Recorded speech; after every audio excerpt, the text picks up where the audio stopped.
Nyjah Huston's life flashes before his eyes as his head slams into the unforgiving pavement. Blood pools from his scalp while his friends stand frozen in terror. Hitting your head is excruciating, often ranking a solid 9 out of 10 on the pain scale. Compared to other debilitating injuries like severe burns, kidney stones, and even childbirth, skateboarding slams stand out as some of the most brutal. Today, we're diving into the worst skateboarding injuries of all time and ranking them on the pain scale from 1 to 10. Before we start, a fair warning: viewer discretion is advised. Nyjah Huston, a world-renowned skateboarder celebrated for his competitive dominance in the Olympics, X Games, and street league skateboarding, has also cemented his name in street skating some insane handrails and stairs. It's no surprise that Nyjah has experienced some horrific injuries. Back in March 2018, while filming for his iconic Till Death part, Nyjah suffered two of the most devastating slams of his career. The first came during a switch backside board slide attempt on the legendary Hollywood High 16 stair, a spot notorious for pushing skaters to their limits. As he slid down the rail, disaster struck. Nyjah slipped out and crashed backward, slamming the back of his head against the concrete. Right before I popped, it was just another one of those situations where you feel that something's not right, but it's just too late. There's nothing you can do about it. Completely popped wrong, locked in a switch front board.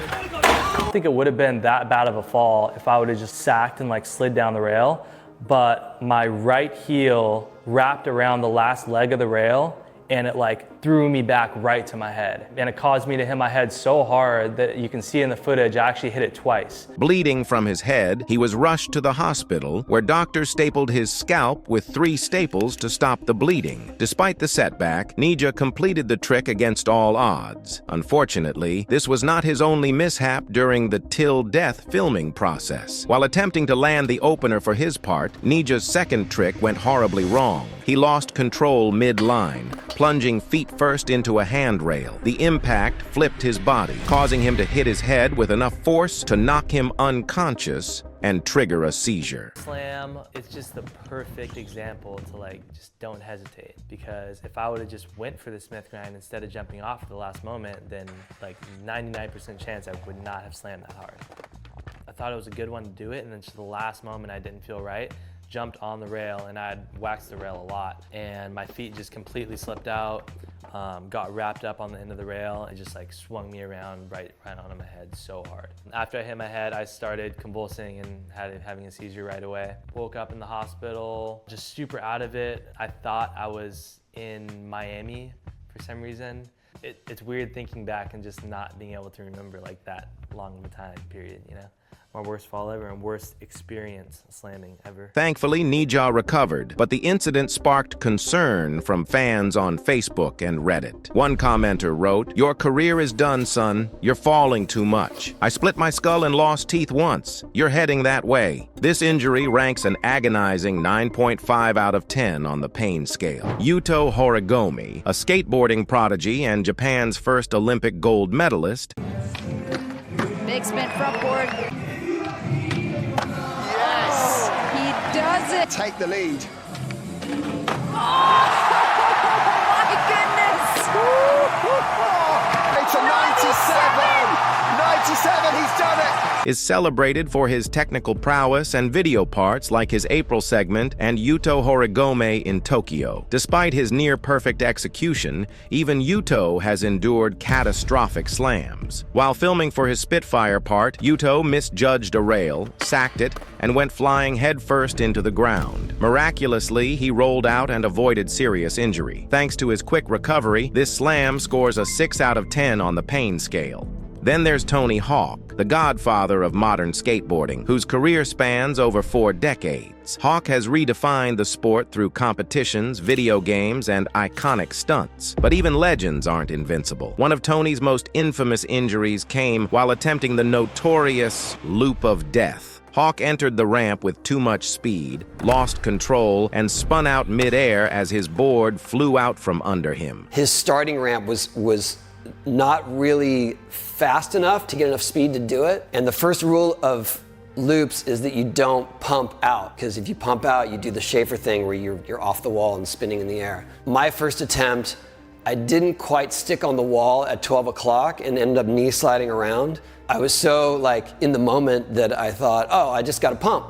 So I tried to pump off of Bob's starting ramp, and then I pumped into the transition and pumped out. Did exactly like what I tell people do not do. And there I was just spinning around. The resulting crash left him with a fractured skull, a broken pelvis, and a broken thumb. Landed on my head and my hip, broke my pelvis, fractured my skull, broke my thumb. Still to this day, my thumb doesn't bend all the way, and my signature changed that day. When I signed my name, I can tell like pre-loop or post-loop. Tony described the experience as one of the most terrifying of his life, vowing never to attempt the loop again. It was definitely the scariest slam in terms of I was out, so no, I didn't know. Did you do the loop again after this? I did it just into the pads to teach people to do it after that, but I didn't do it again after that. Oh, wow. This injury undoubtedly ranks a perfect 10 out of 10 on the pain scale.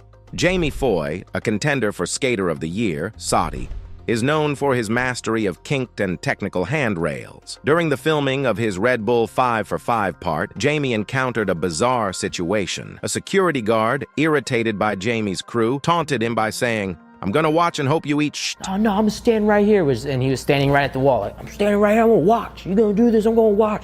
Hope you eat sh." On the next attempt, Jamie slipped out on the rail, tumbling down the stairs and smashing his head.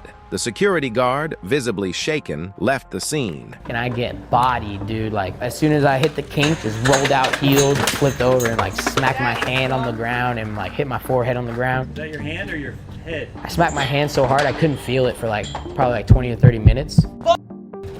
I get up, I look at the guy, I'm like, "Are you happy?" And he just like looks at me, he's just like all scared and shit. And I grab my board and I walk back up the stairs, and by the time I get back to the top of the set, I turn around, he's gone. And Jamie went on to land the trick just a few tries later. And I'm pretty sure it was like 4 or 5 tries after I fell, I landed it.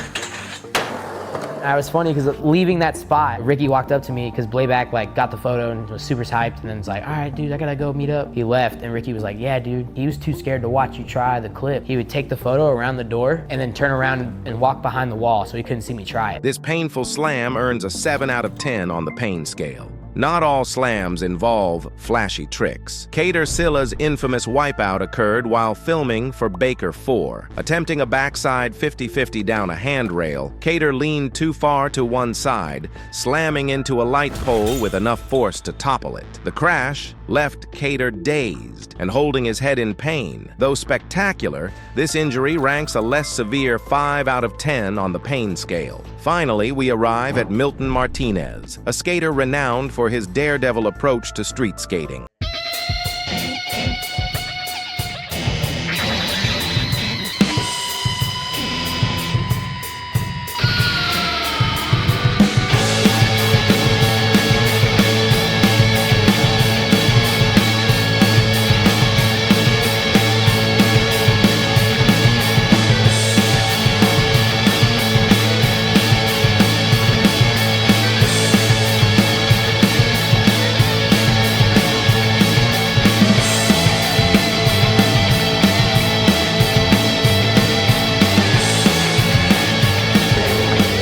Most legendary slam occurred at the infamous car wash spot in Los Angeles. The challenge? Skate off a roof, into a bank, and out onto a busy street. During a warm-up attempt, Milton lost balance mid-air, landing with his full weight on one ankle. The impact snapped his ankle in half. Ready to do it, and I tried it anyways because I thought to myself I was gonna try it. And I don't know, the second or third holiday try, I broke my feet super bad.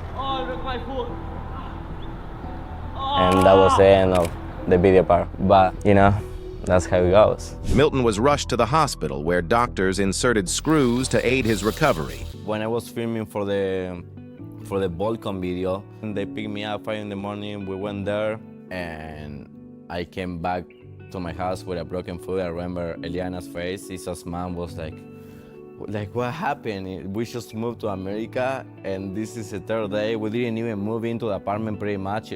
We were sleeping in the floor, and we ended up sleeping on the floor for months because I had a broken leg. it was a hard time, definitely. Incredibly, he returned to the spot months later and landed both an ollie and a kickflip, solidifying his status as a legend. I didn't think he was ever going to go back, and I don't know why you would. Yeah, I wasn't really thinking about like, oh, the first thing that I want to do when I get back on skating is like car washing. But Rhino was like, hey, I'm going to LA to shoot this ad with Henry if you want to cruise. And I wanted to check the car wash just to check Shake Phelps' tag. And I got there, we saw it was like fucking the whole bank. And it was like, fuck, you know, I gotta get out there now. Like, I guess I was like just thinking about Phelps and just go for it, you know, like. Yep.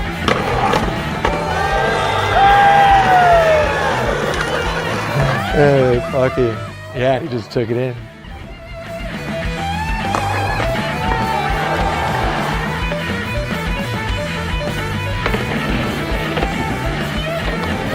This injury, gruesome as it is, earns a 9 out of 10. Milton's determination to return to the scene of his injury and complete the trick is a testament to the resilience of professional skateboarders. These athletes endure unimaginable pain in pursuit of their craft, pushing boundaries and redefining what's possible. Which of these slams do you think was the most brutal? Let us know in the comments, and don't forget to subscribe for more insane stories of human perseverance.